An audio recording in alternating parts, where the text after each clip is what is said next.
When you judge that judgment vis-a-vis the statutory laws upon which they are based, you will discover that that judgment is illogical, is contradictory, and does not reflect the position of the law in all its ramifications.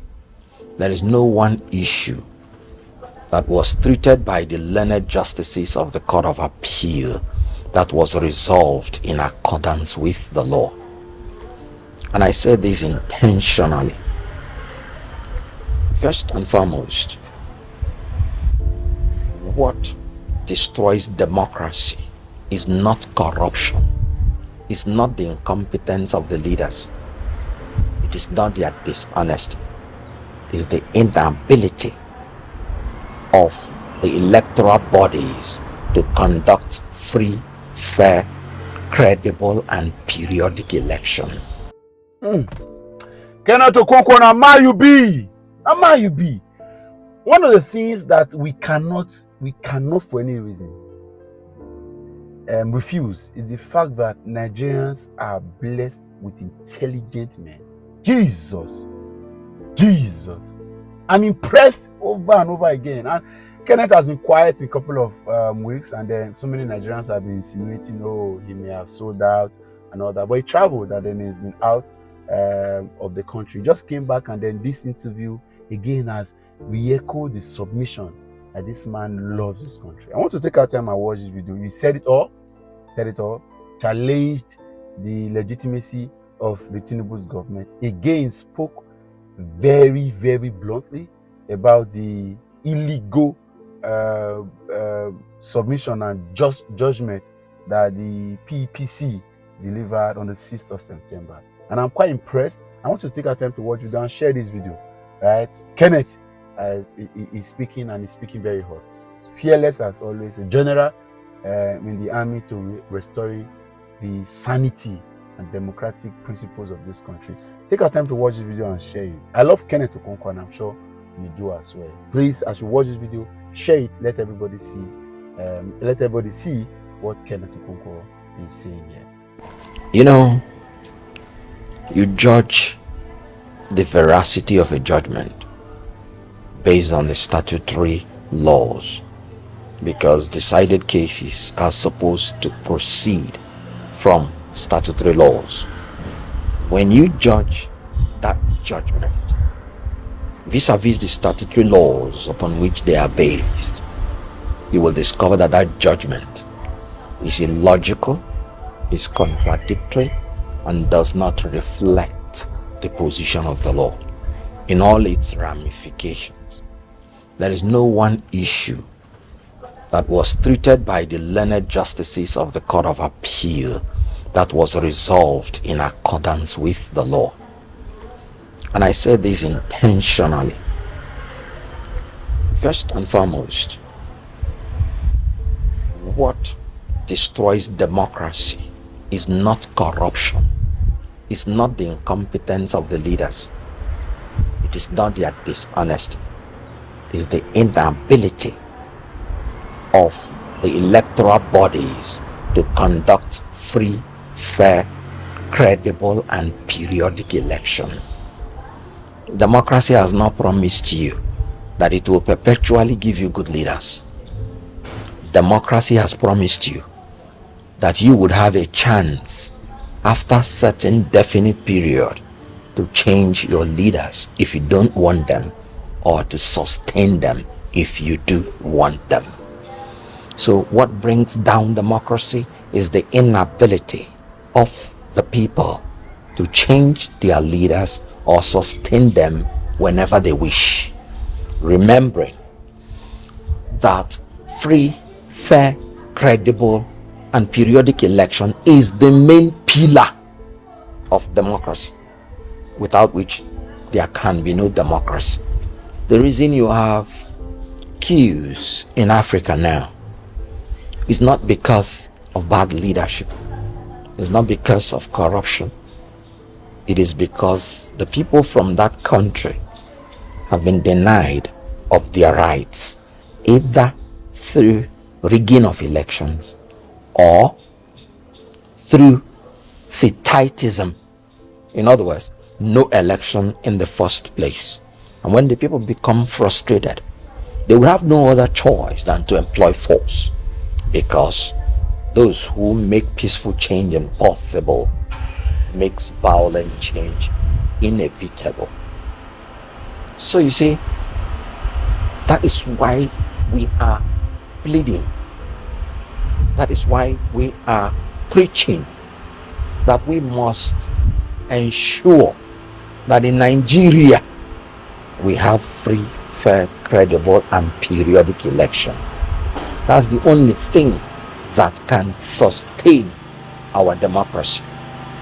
Whether you talk about Gabon, whether you talk about Niger, whether you talk about Mali, whether you talk about Burkina Faso, whether you talk about Guinea, the reasons for the coup d'etat there are simple: setitism and rigging of election. Even the Gabonese coup leader made it clear it was because the elections were rigged. That a man can rule a country for 50-something years is because there is either no election or elections are rigged. Having said that, coming back to Nigeria, we had election in Edo, we had election in Anambra, we had election in Ondo. Nobody questioned the results of INEC. Nobody went to court, strictly speaking, to challenge the results. In Edo, as tensed as the situation was, an incumbent that just defected from a party to another party won, and nobody took him to court because of the result, because it was credible. The results were uploaded on INEC result viewing portal like they promised. Everybody saw it. The only reason they went to court is to challenge the qualification of Basic, which was thrown out. Same thing in Anambra. The runner-up did not even bother going to court. The elections were credible, uploaded from polling units, transmitted electronically in real time. The whole world saw it. So you don't need to tell anybody who won the election. The people will be telling you who won the election. The same thing happened in Ondo. They did not go to court to challenge the result of INEC. They went to challenge that Bunu, who signed the form, was not supposed to. All these things failed. They had peace because the election was credible. INEC did what they promised. Electronic transmission of results was employed. BVAS was deployed, and results uploaded in real time from the polling units. And collation was done by verifying the manually collected result with the electronically transmitted result, and the public saw them and approved them. And that was where what raised the confidence in the people that the election of 2023 was going to be free, fair, credible, and that everybody who partakes in it will come out satisfied. Unfortunately, on the 25th of February, INEC somersaulted in all the things they promised. Professor Yakubu Mahmoud and Festus Okoye, the mouthpiece that went around telling people, trust us, electronic transmission is mandatory, we will do it. Mahmoud even said he will have television on top of his head, and as he's reading the manually collated result, you will be watching the electronically transmitted result. And you know what? That is what the law says. Electoral Act 60 subsection 5 is very clear that after the election you transfer to the collation system in a manner prescribed by INEC. And in paragraph 38 I of the INEC regulations and guidelines for the conduct of election, INEC was very clear: on completion of the polling units voting and the results procedure, the presiding officer shall electronically underline, transmit the polling unit results to the collation system and use the beavers to upload the scanned copy of the form EC8A, that's the polling unit result, onto the IREF portal for the public to see.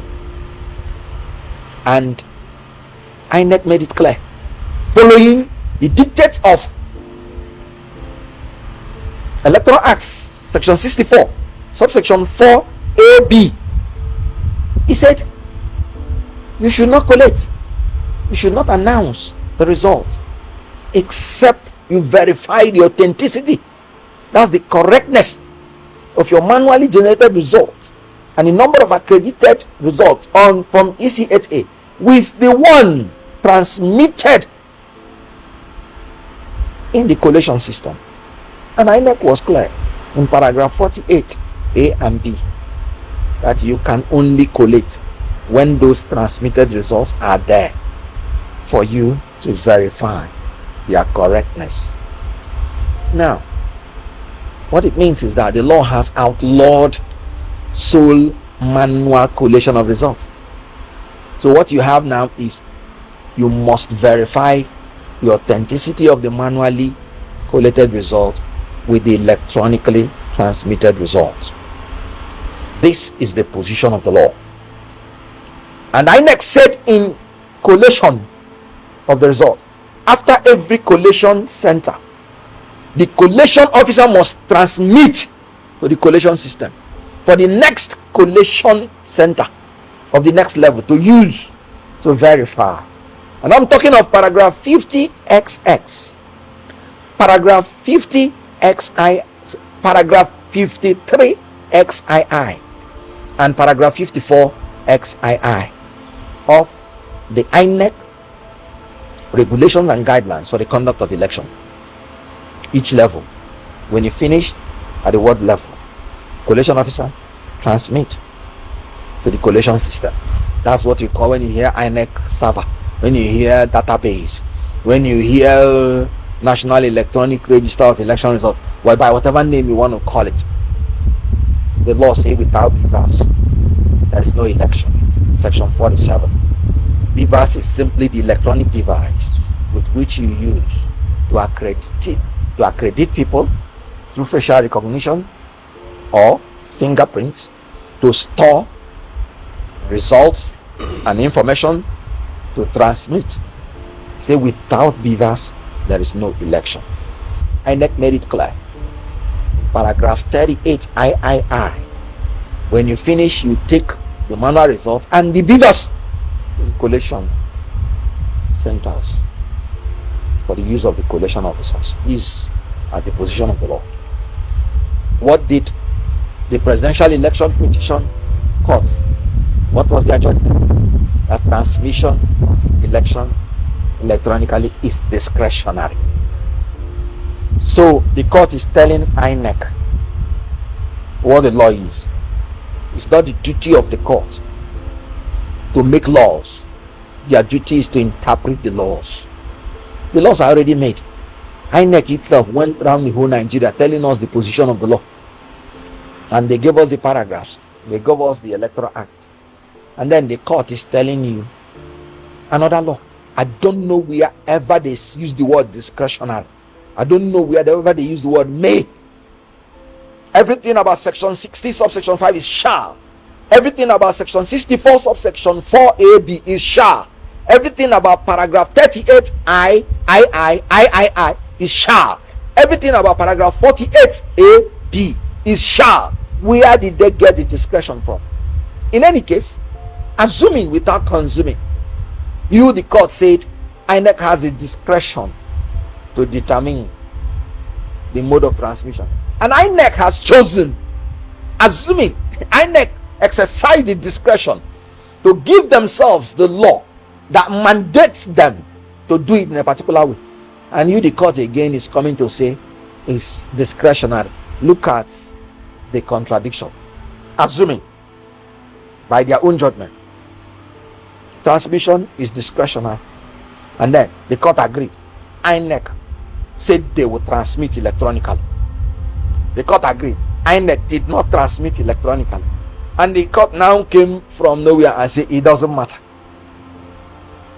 So either way, the judgment is illogical. It does not flow from the law, and Supreme Court has made it clear. Oyetola and INEC, in other words, if you like, call it Oyetola and Adeleke, the Osun Guba election. He said, as the names depict, and I'm talking about page 24 of the lead judgment by Emmanuel Akomai of the justice, is the justice of the Supreme Court. He said, as the names depict, the collation system and the INEC results review portal, that's IREV, are now part of the election process. He said, so the polling unit results transmitted to the collation system are now the means with which the collation officer verifies the polling unit results for the purpose of collation as the need arises. This is Supreme Court judgment, and I said page 24 of the lead judgment by Honorable Justice Emmanuel Akomai, Justice of the Supreme Court, JSC. I wonder why the court was citing the judgment of Federal High Court to compare it, to subordinate it with the judgment of the Supreme Court. Hear the Supreme Court again. The polling unit results transmitted. Use the word transmitted. Do you transmit something manually? Transmitted to the collation system is now the means with which the collation officer verifies the polling unit results for purpose of collation as the need arises. That's all. That has secured our Electoral Act 2022. Yet the PEPC, in their own judgment, said it's discretionary. Then what do you use to verify the manually collated result? Then what is the essence of Electoral Act 2022? Because that is the whole essence.